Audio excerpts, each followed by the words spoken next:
Everyone, and welcome to the Washington Foreign Press Center. A quick welcome to those journalists who are watching this event online.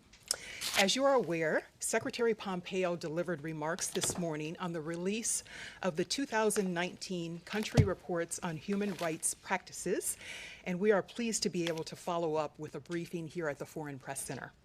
Our speakers today are Assistant Secretary Robert Destro and Acting Principal Deputy Assistant Secretary Scott Busby. Both are with the Bureau of Democracy, Human Rights, and Labor. They will provide some opening remarks, and then we will take your questions. So with that, I will turn it over to Assistant Secretary Destro. Well, good afternoon, everyone. Thanks for coming this afternoon. As you know, the State Department produces a very comprehensive and fact-based report on the state of human rights around the world. Earlier this morning, Secretary Pompeo released the 44th in the series of such reports, and it covers the calendar year 2019. Now, why do we do this? Well, the short answer is that our commitment to respect for human rights reflects the core American values and also universal principles enshrined in international documents like the Universal Declaration of Human Rights. We highlight with our reports the central importance of respect for human rights to a government's ability to foster peace, prosperity, and security. We know that when governments respect human rights and fundamental freedoms, democratic institutions and the rule of law are far more stable and secure. And so, promoting human rights is a key component of our strategy to counter resurgent authoritarian power and malign influence, to deprive extremists of examples for their recruitment narratives, and to defeat terrorism.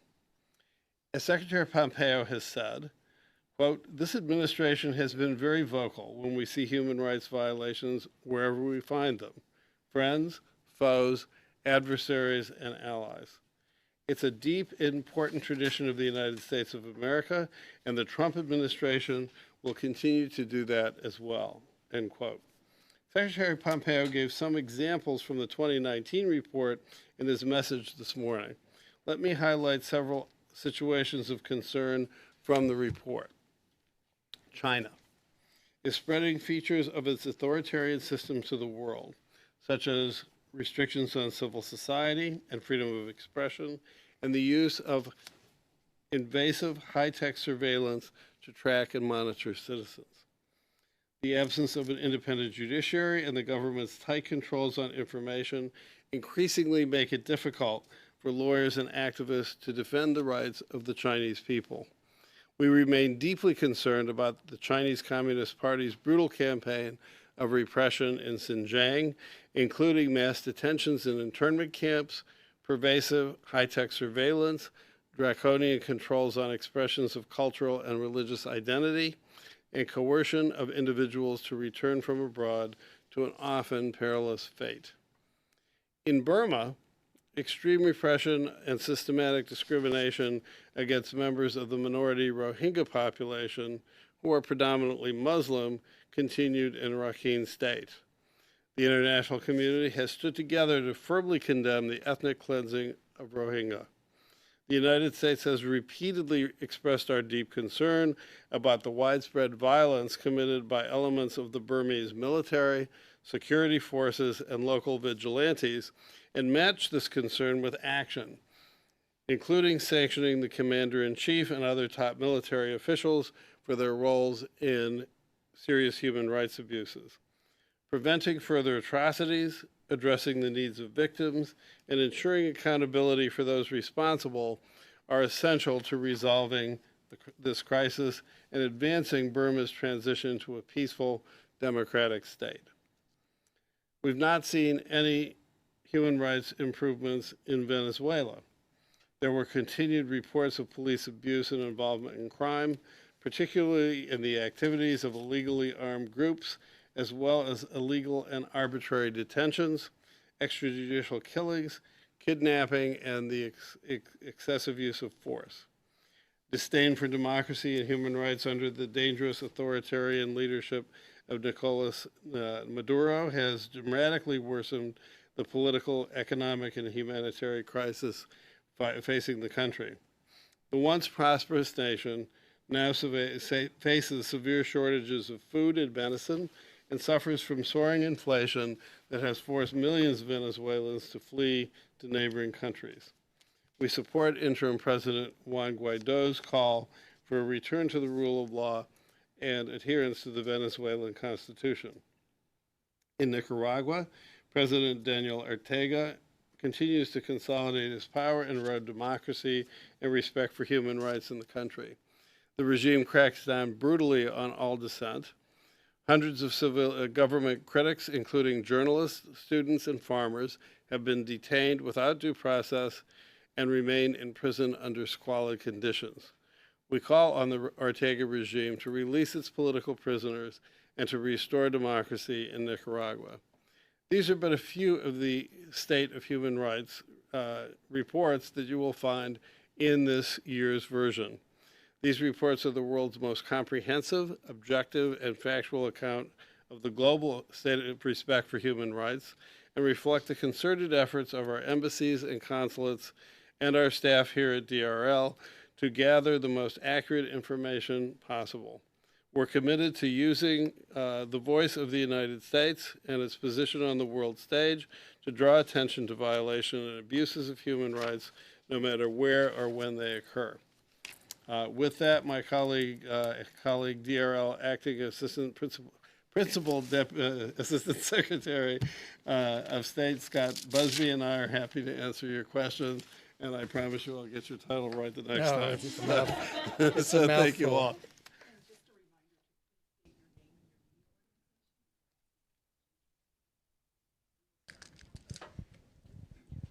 Thank you very much for doing this, and it's great to see you a second time today.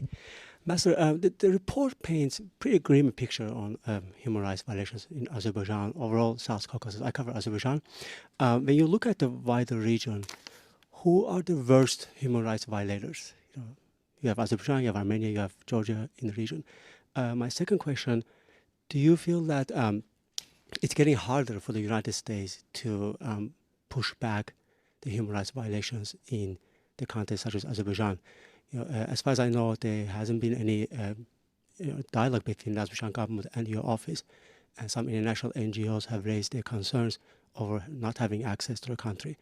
So what do you have any leverage in this case, particularly given the report has been released? Will that help you to move the needle? Thank you. Okay, well, let me deal with the first question first, which is, how do you rank the countries in the region? The one thing I need to make really clear is these reports don't do any ranking. We basically, the whole point of the reports is simply to report on facts on the ground. If you want to see what the trend line looks like, in any specific country, you're welcome to look back year over year to see how things have changed. Other organizations do that. So, we feel that if we were to start doing that, it would violate the rule. We're not supposed to be expressing opinions here. We're supposed to be reporting on facts. Now, the second question, could you repeat it for me? Yeah, so there hasn't been any and also let's international NGOs have raised their concerns over not being able to access the country. So my question is, will this report or any other leverage that will allow you to move the needle in the region? Well, what we try and maintain as much contact. I mean, we're always engaged with the government in Azerbaijan, not only directly through bilateral, but also through OSCE and the OSCE organs. We have met. We meet with dissenters. I mean, we've met with civil society organizations, and so we're very, very engaged with Azerbaijani human rights defenders, and we intend to maintain that engagement. Thank you. Thank you, sir. This is Jahan Zaib Ali from Airway News TV, Pakistan. So for the last many months, the human rights organizations talking about human rights violations in India. First, it was only Kashmir, but now their own citizens, like in capital New Delhi, people are facing worst ever human rights abuses for talking about a controversial citizenship bill. So were those events are part of the latest human rights report, and would you like to say something about that? Thank you.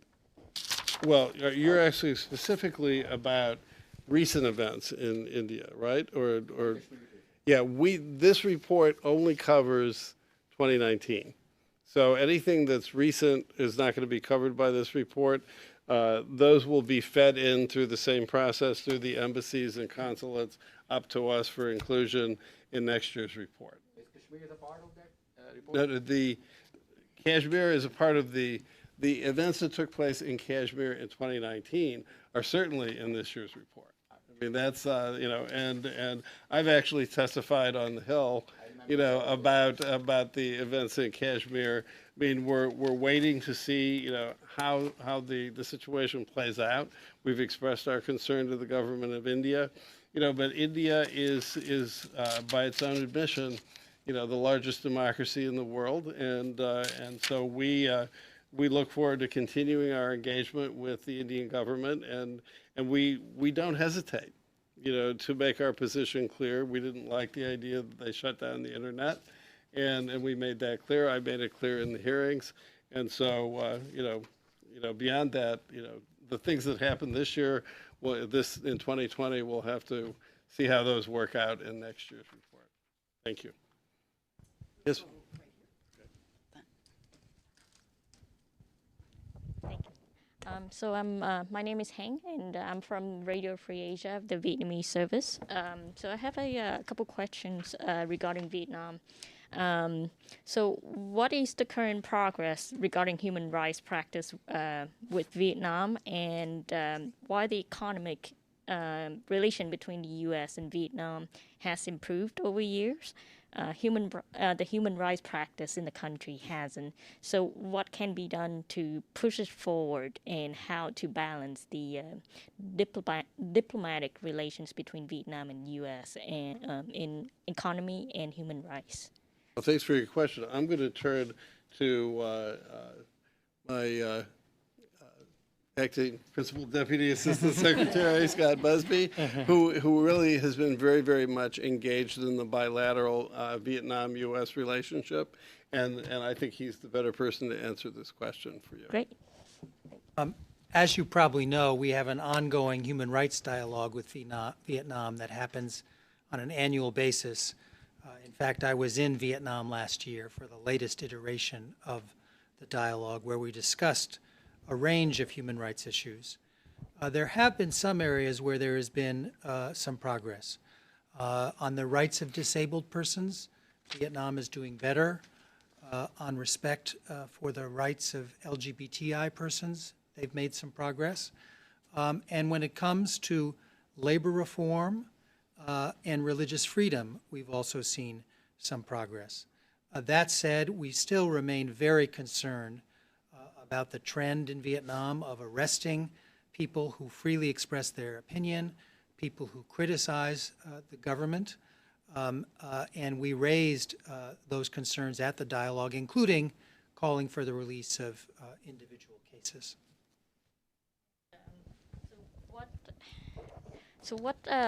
What was the government of Vietnam's response to your request for the imprisonment of the political activists? Well, for the most part, they claim that these people have committed crimes under their law and have been justly convicted and sentenced under their law.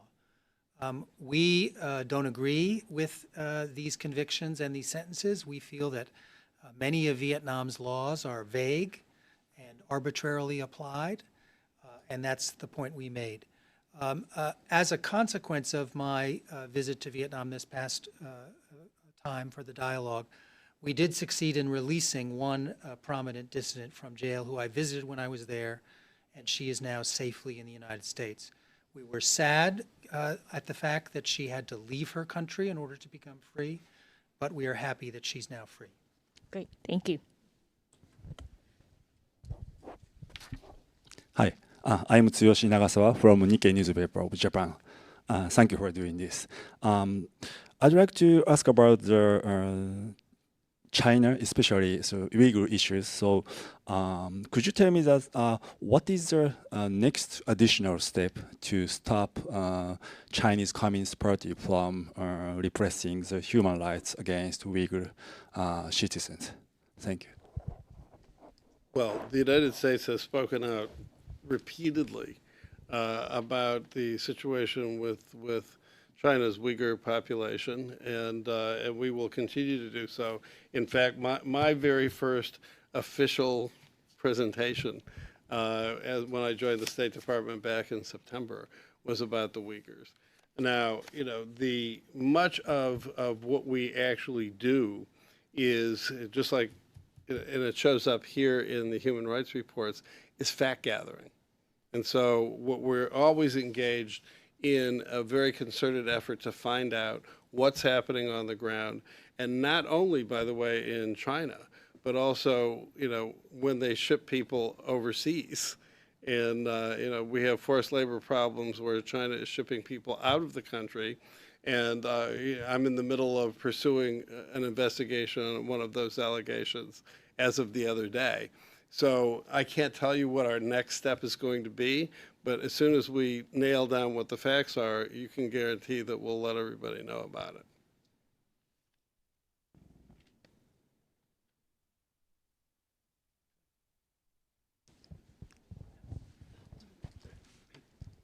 Thank you very much. One more question, Alex Raffel of Trump News Agency.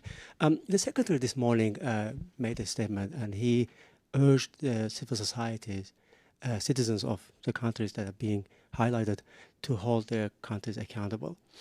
What does the report have to say to the communities in the countries such as Azerbaijan, Russia, Turkey, who don't feel like that they're getting White House attention otherwise?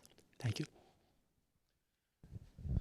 Well, if I understand your question correctly, it's like, how do we encourage people inside the country, right, to speak up?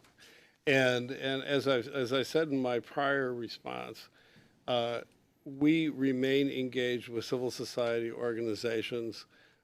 When I was at the OSCE meetings in Bratislava in December, we met with civil society organizations.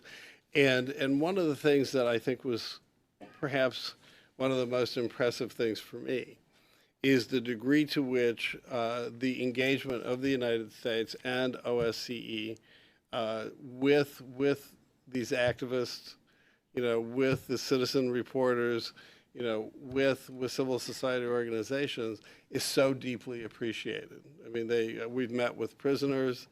And so what we try and do is just remain engaged, and but as I just said to your colleague here, we really need to be realistic about the situation that we find on the ground.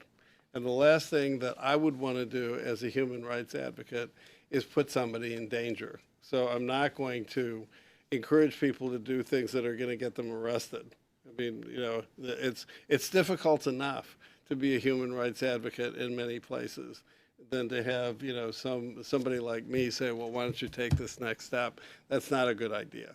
What we try and do is work closely with people and stay engaged. Did we have any questions from our journalist in the back? Any final questions?